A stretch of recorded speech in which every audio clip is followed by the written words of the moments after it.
I am Tyler Belcher. I am the operations manager and sales manager at K2 Awards and K2 Custom Tees. K2 there's two sister companies, the screen printing, embroidery, apparel side, and the awards side. We're one of the largest awards manufacturers in the world. We ship worldwide. We have a huge online presence. Our awards side is primarily online.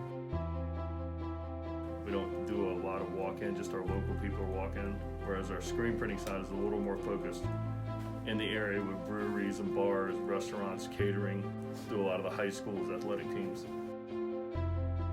For the apparel side, I do place orders on that side, but I'm also in charge of setting up shops and stores for fundraising and that sort of thing. So for like schools who maybe are running a shop for fundraising for, spirit wear and that sort of thing, then I set those up for them.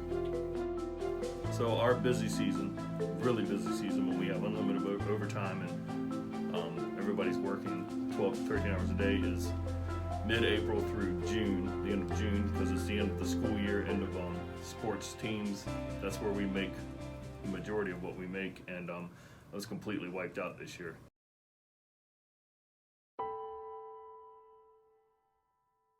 It really affected our business. Plus, we were limited the number of people we could have in the building. We usually keep between 50 and 60, and we had to go under 10 people for 4 months. Obviously, sales took a huge nosedive, but we also saw them kind of moved on the chart.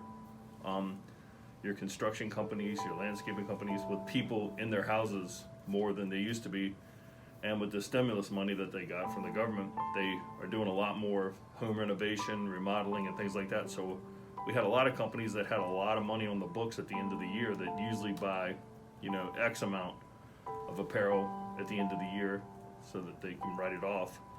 And they pretty much bought X times 10. So we actually had really one of our best Decembers and Januaries that we've ever had, just because people had that extra money laying around in those trade businesses, our customers that do things like that, that they wanted to get rid of. So that was actually good.